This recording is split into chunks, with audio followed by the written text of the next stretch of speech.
Alright, we were at the Rock Lane siding. It's Norfolk Southern. That's southbound heading towards Johnson City and Knoxville through Greenville. And this is heading up towards Bristol where they crew change. Bristol is about 13, 14, maybe 15 miles. Yeah. I just wanted to apologize about being absent so long. I've been dealing with so dang much lately. Brought my good old trustworthy gear bucket. Yeah, I was gonna show a good camping spot. By the way, I want to give a shout out to Cody and his girlfriend Tiffany. I think they're down in Alabama now, heading north for the holidays. Heading home for the holidays. At least you ain't got to worry about bed bugs. Something like this sitting out here all that time, there ain't no bed bugs at all. You might get some black witters. Yeah, this is just a little road that goes back onto some farming property, but it's a good camp spot back in here.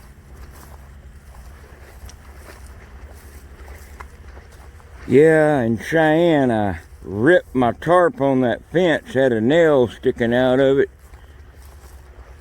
and I got PO'd, so I just left it behind when I should have kept it. It's just a dumping road. People come back here and do this when there's a dump 2 miles away.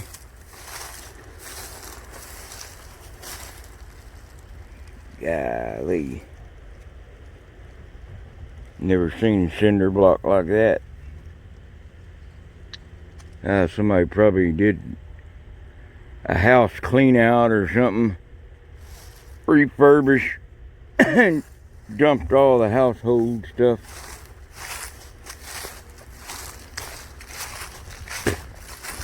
But we'll work our way back out. We'll go down to a spur. And if you look on Google Maps at Rock Lane, you'll follow it down to where you see the two main lines. The address out in this area, I think it's 440 Rock Lane. If you type that in, you'll kind of get a general idea where I'm at. I'll show you where 440 Rock Lane is. Ooh-wee, dead animal. Yeah, just across the tracks there on the left is 440 Rock Lane. And it looks like that little substation there, that's probably the address for utility workers to locate.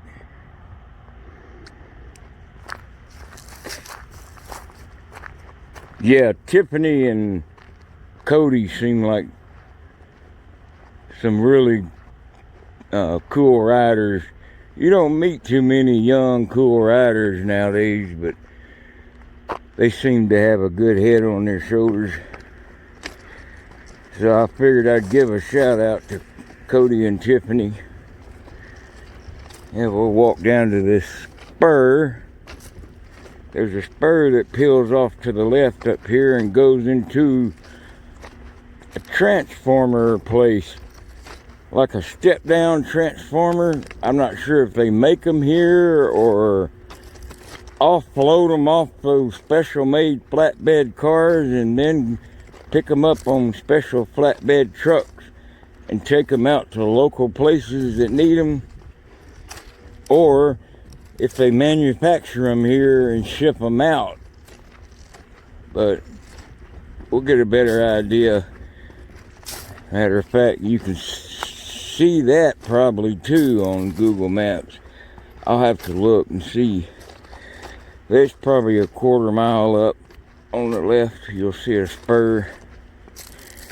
Now, trains stop in this siding quite often. I'd say every third train that goes through stops. And if we get a train that pulls in and stops, and it's 50-50 shot, it'll be a northbound that stops to wait on a southbound. I'll just get on that and ride to Bristol. Yeah, the good thing is, with my hearing, Rock Lane being behind me, that train's gotta blow his horn at that crossing. So I ain't worried about being run over from behind, because that train absolutely by federal law has to blow his horn. FRA law. But today's perfect day. It's probably about 70, 72 maybe. Air humidity probably 50-60%. Dew points it's pretty low.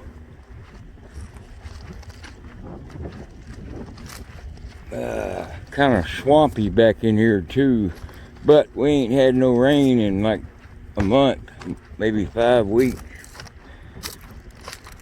The last 2 good shots at rain we had, we only got a sprinkle. Not even enough to fill my rainwater buckets. I collect rainwater to water all my plants with. I don't dare use tap water watering plants, because rainwater is full of nitrogen. And every time lightning strikes, lightning adds, it creates nitrogen in the atmosphere. And with the existing nitrogen already in the atmosphere, that rain will absorb that nitrogen as it's falling. And it distributes it all over the ground when it hits. And matter of fact, the air you're breathing right now watching this video is roughly 77% nitrogen, like 24% oxygen, a little less than 2% carbon dioxide, and some neon and argon and stuff like that. Anyway, that's the atmospheric trivia for today. Yeah, me and my dad are gonna hold off on the trip. Yeah, I woke up yesterday with a really bad sore throat. Well, the day before yesterday now. I had 2 doctor's appointments last week, and I think I contracted that sore throat from one of them, or both of them appointments. Because they see so many people at that doctor's office, in and out, and in and out, and you never see them clean the rooms after each patient comes in and out. That's why I really don't like riding city bus or going into restaurants. Just too risky. I know when COVID first come out, I was like laughing, thinking, that's just another one of them things. And heck, for 6 months into that COVID, I was still acting that way until I ended up getting it. I still remember I was in Fremont, Nebraska when I found out about it the first time. Then when I went to Vanderbilt for that colon surgery, I think that's where I got it the second time. And this latest bout I may not have just cleared it up from the first time I went horse. It just kind of got better. Then my immune system weakened again. That's another thing. Last Thursday was my last of my 2 appointments, and they were going to change my immune system medication from Biktarvy to I can't remember the name of the newer one. It's one of the newest ones out. Each year they come out with a new one. It's better, and if I can remember right, I believe it's just one med in that drug. Most protease inhibitor meds that are out there come with 3 different medications in one pill. And what it does is it breaks down the virus into 3 separate parts. The DNA structure gets broken into 3 parts, where it makes it nearly impossible to replicate and continue growth. But now they got it down to where it's just one med in there, so that's less that your liver has to deal with. Alright, there's that spur. But yeah, they're going to let me know as soon as they can when they're going to do the switch. They just do it in one day on a set date. Then you go back 6 weeks later for labs to see if there's been any change for the better. Anyway, enough of the medical update.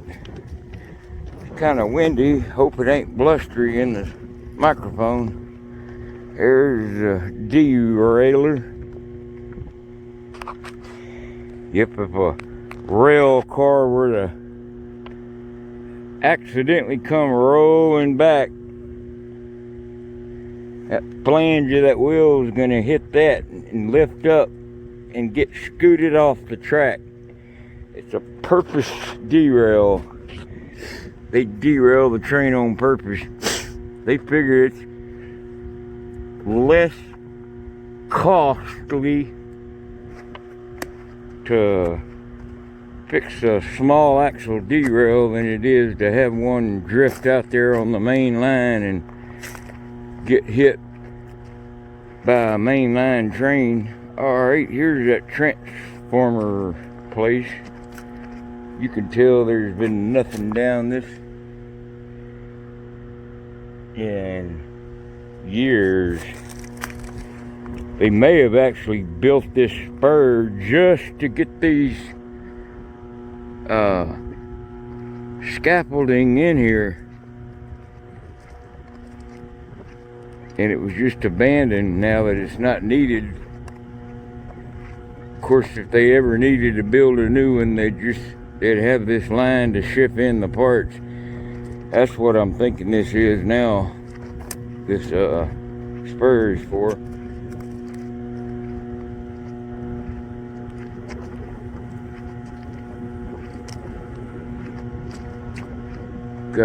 Security fence. Come on, train. Hope we got one. Sometimes I come by here on Rock Lane where I first started the video, and about a third of the time I come down here, there's a train or 2 sitting on that line blocking the Rock Lane. But I've never had my gear with me, so I couldn't just like jump on and start a trip out. But usually between 4 and 5 o'clock, there's a northbound and southbound that meet here. And depending on who gets here first is who the one that stops. Usually the one that gets here first at any siding will be the one to take the siding. Unless he's too long, he'll just sit out on the main and wait on the other one to come get in the siding, and then he'll go on around. Yeah, glad to get away from that security fence.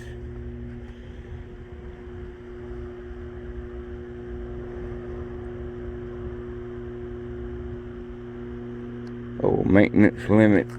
Yeah, it's about 2:30 now. That time change really screwed up a lot. As if my sleep schedule wasn't already messed up. But anyway,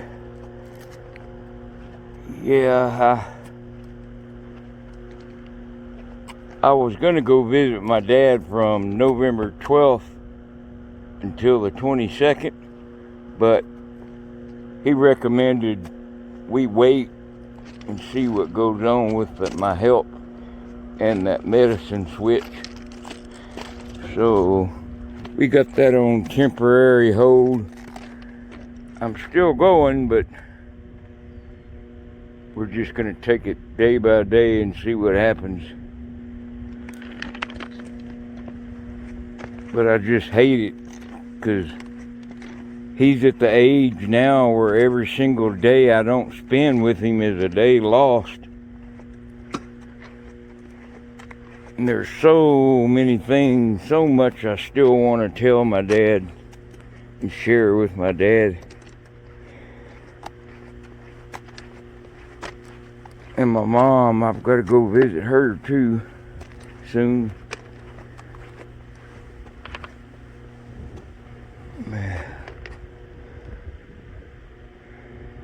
There's an old switch there too.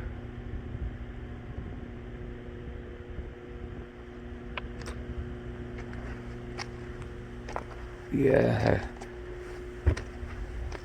Usually pretty hard waiting on a train when you got terrain like this. Where they call it no footing when the terrain is on an angle like this. Because technically that's what it is. There's no footing. But this is a pretty nice place to wait. It's kind of flat down in the shade. Got my sweater and everything in my bucket. Universal.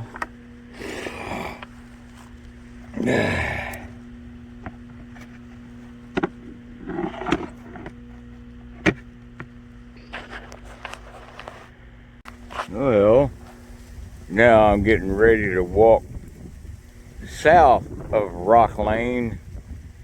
There's a place called Porsche Industries, and they have a spur, and it looks like they got some grainers in there, and it's probably the stuff they make the textile out of. I'm sure that Porsche, they make that ceiling stuff, ceiling tiles that go up, those light, like paper mache ceiling tiles.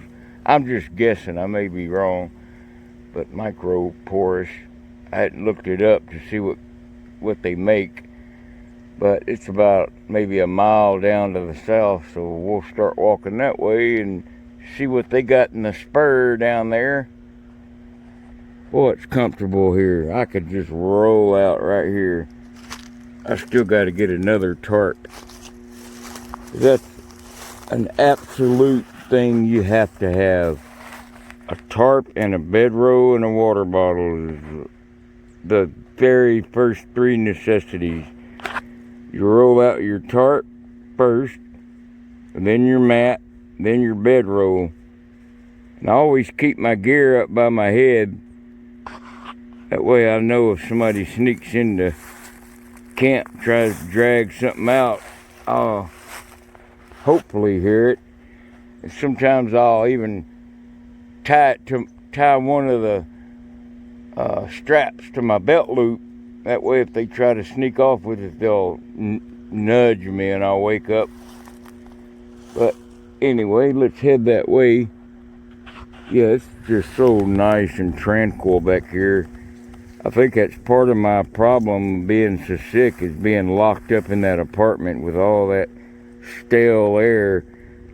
I try to leave the windows and doors open as much as I can to circulate that old air out, that stale air with all the bacteria in it. Plus that HEPA air filter I got helped some. But I think it's about time I changed the filter in it. Doesn't seem to be working as efficient as it did. Alright, let's head down that way, guys. Alright, a little bit more information I left out.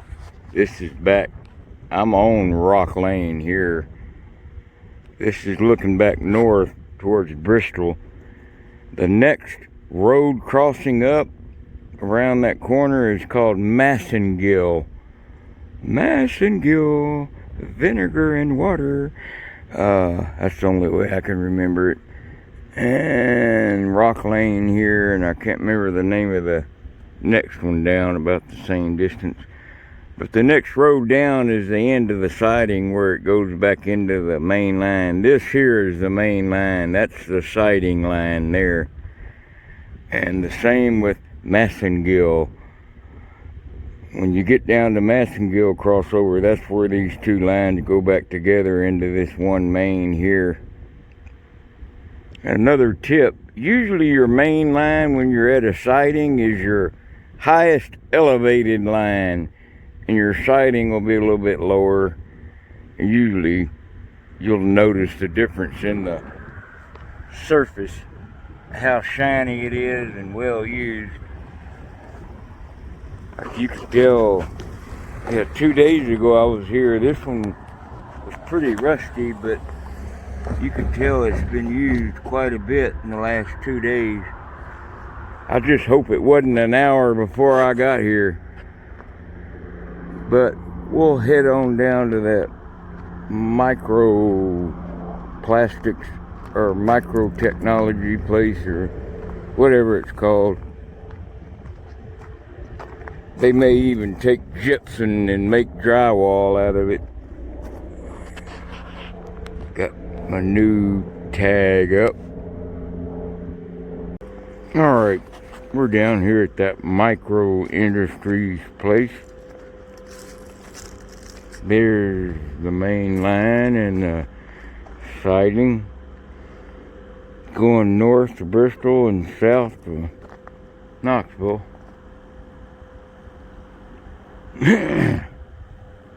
Now, I'll tell you a little trivia about them blue plates and bolts and nuts. See, you got a switch right here, and instead of doing a derailleur, and it's on an incline where it's actually pitched back that way, so there's really no chance of them rolling back this way.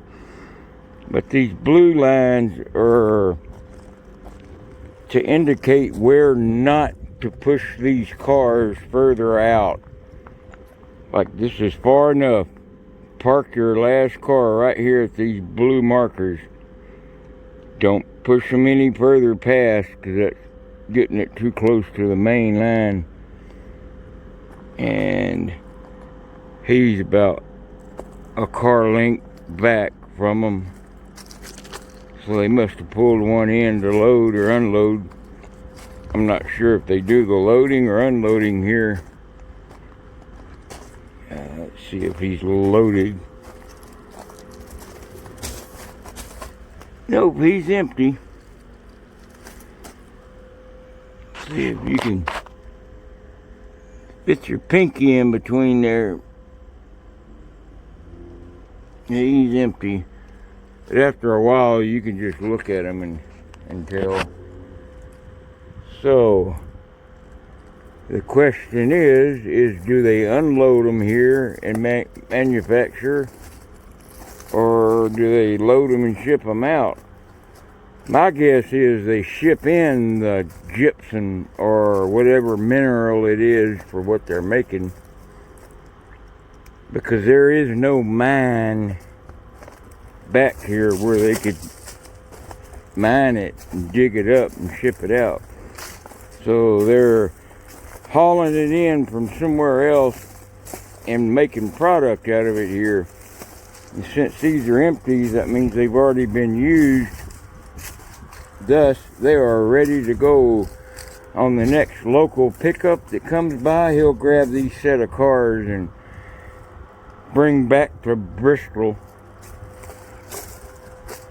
And from Bristol, they'll line them up on a pickup track for either a northbound or southbound road train that takes them long haul. That'll take them to the mine.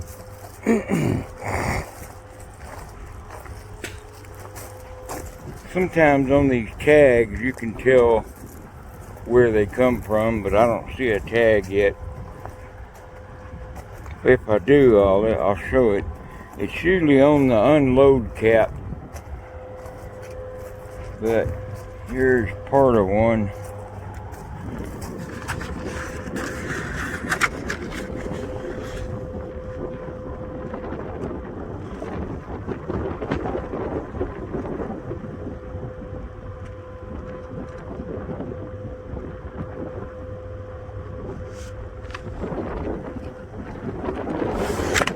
Yeah, usually that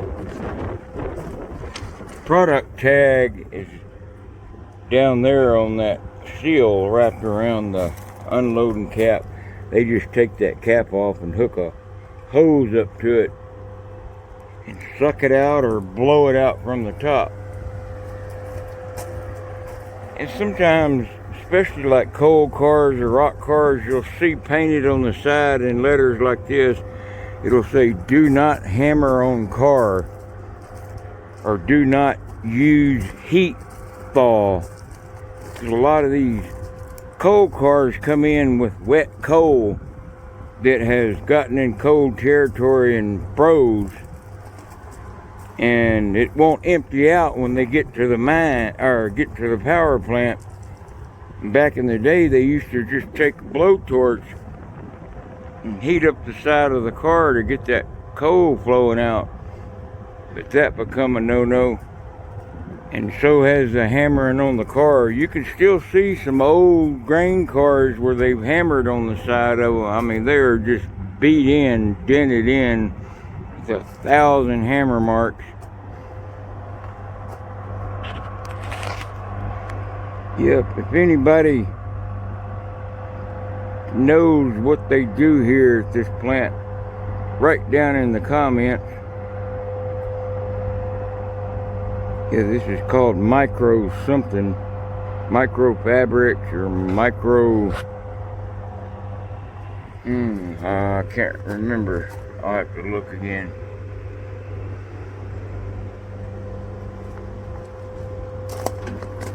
But they get a lot of business because the wheels are all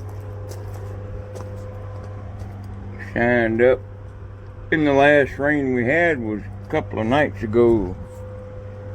Had a light rain, but it was enough to leave rust on the axle surface, which I don't see any, so they had to have been rolled out here within the last day and a half.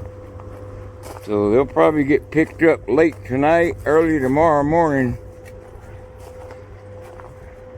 And that makes sense, because usually midweek is when they pick up a lot of local industry stuff. See that white powder? That's what they're using to make whatever.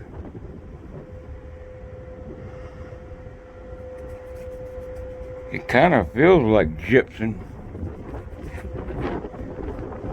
Be my luck, I'll hear on the news in a few days that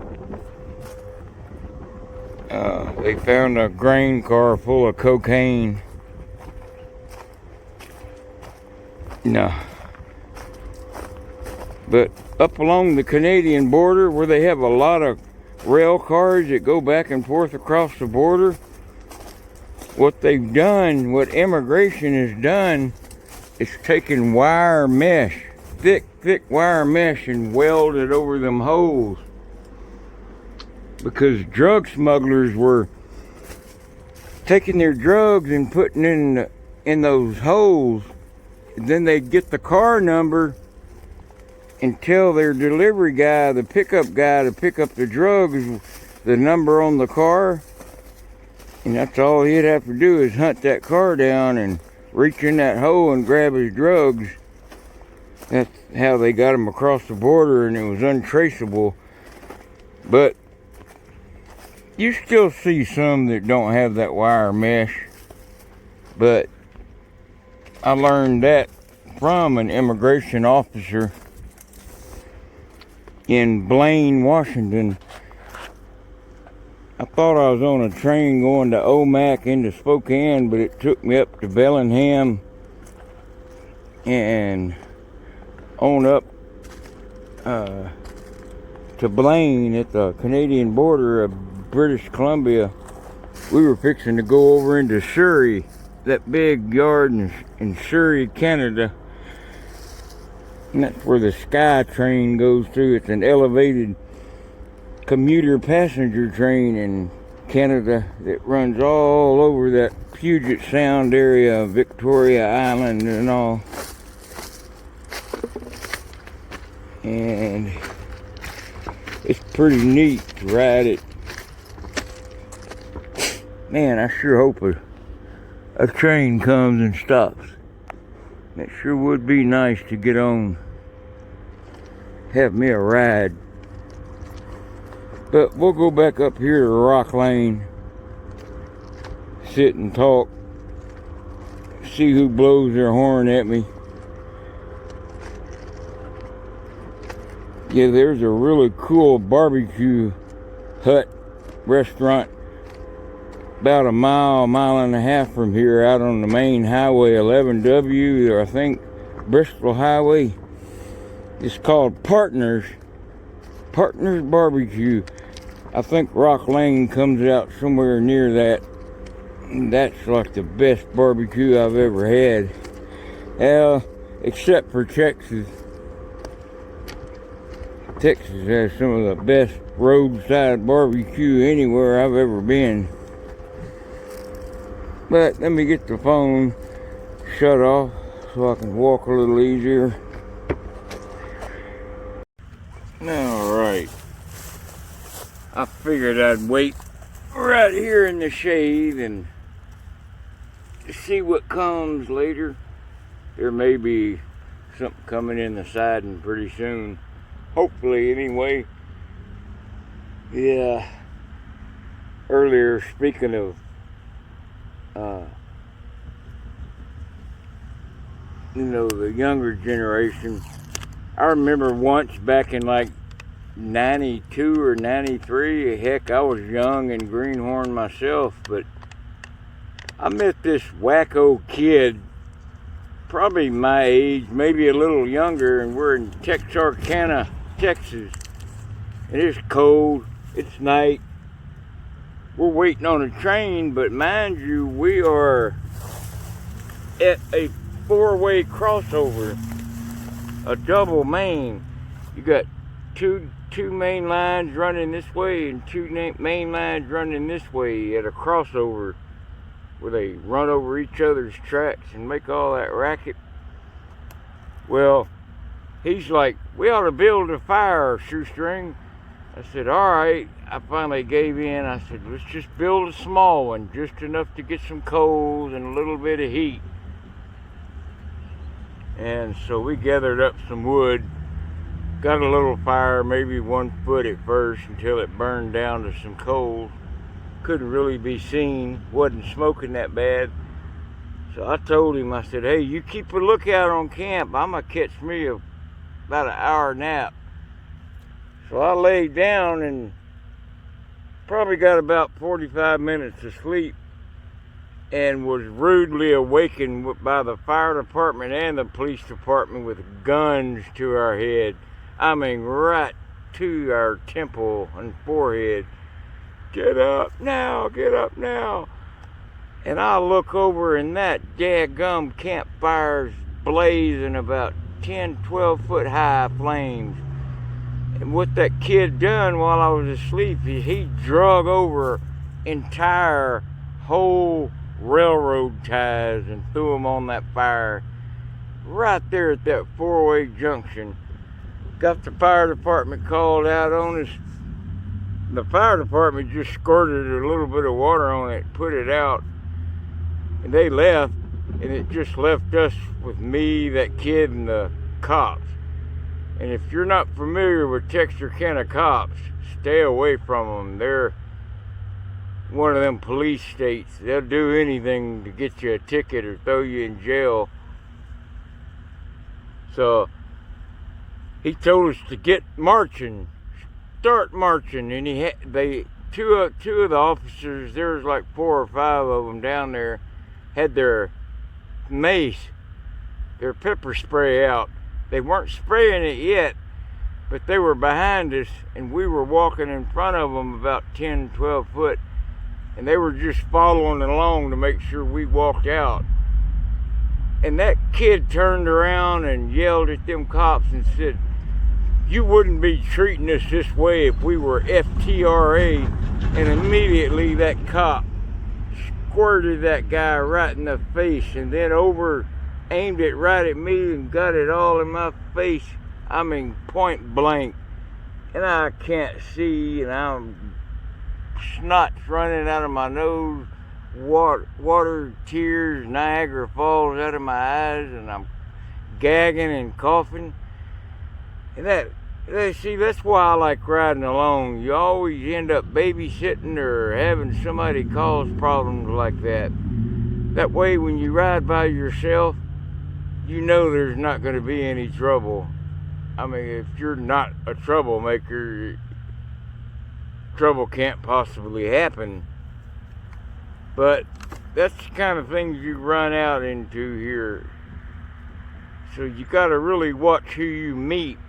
When you meet somebody, before you go off in the jungle or camp or woods with them, you spend some time out in public with them, where there's some nearby buildings and people that are watching.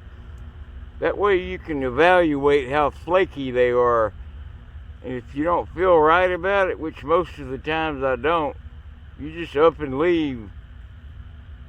But it was dark, and that kid had brought a half-gallon of vodka down.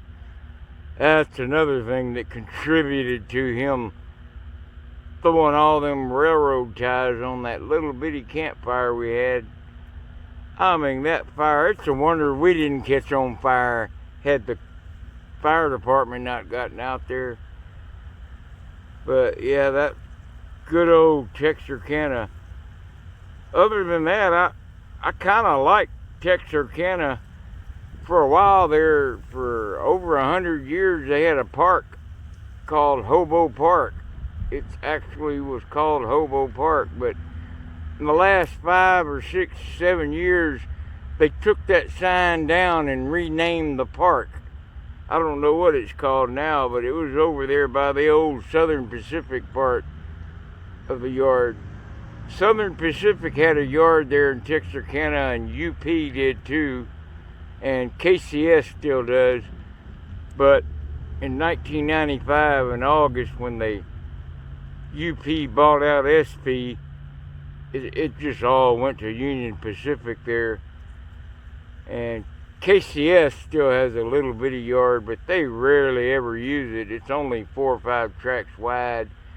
But the good thing there's a short siding there for shorter trains to fit into, to let other trains by. And it's usually the southbound train that fits in that siding. That way when they get going, they're still running downhill. They can get some momentum from a stopping point to a going point.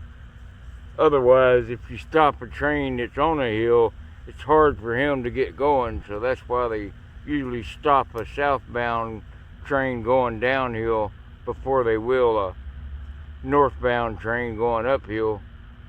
But I've never really had any big problems there besides that one incident.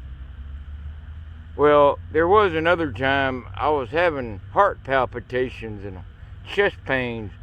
So I called 911, and they're wondering where I'm at, and I don't know where I'm at. I see a house in a mailbox, but there wasn't no address on the mailbox. And the dispatch, 911 dispatch said, well, we need to know where you are. Is there a house number on any house? And I said, there's only one house. It's got a pickup truck in front of it. She told me, she says, go over to that pickup truck and read me the license plate number off that truck, and I can look up and find out what address you're at. So I'll go over there and bend down, squat down, giving her the license plate number, and this guy comes out of that house with a gun, shooting it in the air, yelling at me, get out, get off my property right now. So I'm like, all right, dude, I'm just online with 911 trying to find out where I'm at. I need to know your address so they'll know where to come pick me up. I said, get off my property. Bam, bam, another 2 shots in the air. So I'm like, screw this, man. So about 5 minutes later, 5 or 6 other cop cars showed up. He evidently called the cops on me. So they arrested me for trespass, threw me in jail overnight, and all I did was call 911 looking for medical help and end up getting arrested for doing what the dispatch at 911 told me to do. And I kept telling them arresting cops. That's what was going on, but you know, some cops don't want to listen. They get it in their head the way they want it to be, and that's how it goes. And some of the times when you go to jail for riding trains, you don't even go to court. So you wonder if you were even charged. They just throw you in jail for the heck of it, just to give each other 5 behind the counter. You know, ever since that George Floyd incident, it seems like the cops are, I don't know, they're trying in a different way to be nice, but to me it seems a little too late to be doing that. Because now when you see a cop doing something nice, it seems like they're just doing it because they have to, because of all the riots. They don't want to look bad, but you know, like everywhere, there's always really, really good cops that do their jobs. And then on that same other end of the spectrum, there's the ones that shouldn't be cops. And that's how she blows. Anyway, let's get up here and check out the main line and the siding. If I can get up without getting blackberry vines in my butt.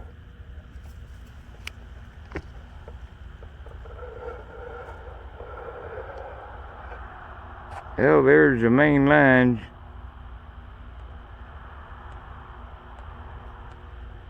Here's Rock Lane. That car fixing across.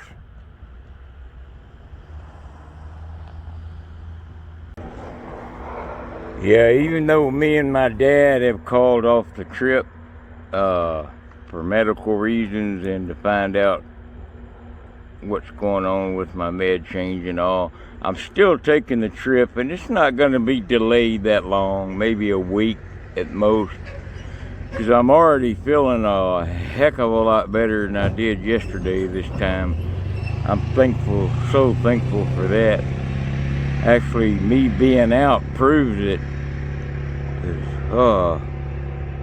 But depending on how I feel after my visit, I'm still going to Alaska this year. I'm almost 95% sure I'm still going to Alaska this year.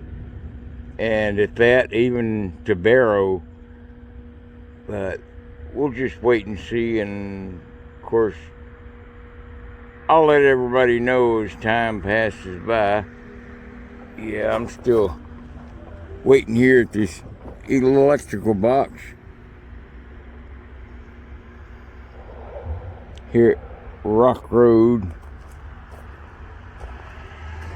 hoping to catch a train, like I said, but there hadn't been no activity in 2.5 hours. Hobo Shadow. Yeah, and if you're new to my channel, Check out my merchandise at shoestringarmy.com. Got shirts, cups, hats, kind of a smorgasbord of stuff. Some tag boards, cutting boards, shirts with shoestring on the back like this one. I'm not sure if I can get it because it's on the back. Yeah, there's like 27 different colors, and there's like 5 different sizes: extra small, small, medium, large, extra large, 2X and 3X, I believe. I may be wrong, but it's kind of in that range, so I'm sure you'll find one to fit. And 2 different type coffee mugs with shoestring on them. But anyway, yeah, this here is that cedar. I used to be really allergic to that. Usually it has some berries on it. That stuff they make gin out of. Well, I don't see how anybody could drink gin.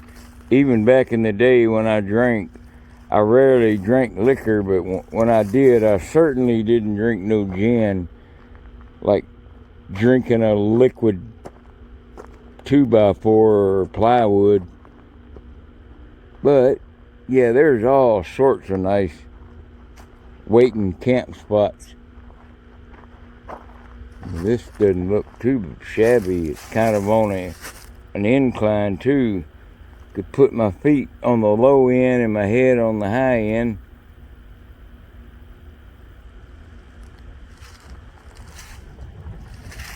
And I got better self-protection now. But anyway, hopefully I'll catch something, but if not, I'll go down to the lake and show you how low the water has already gotten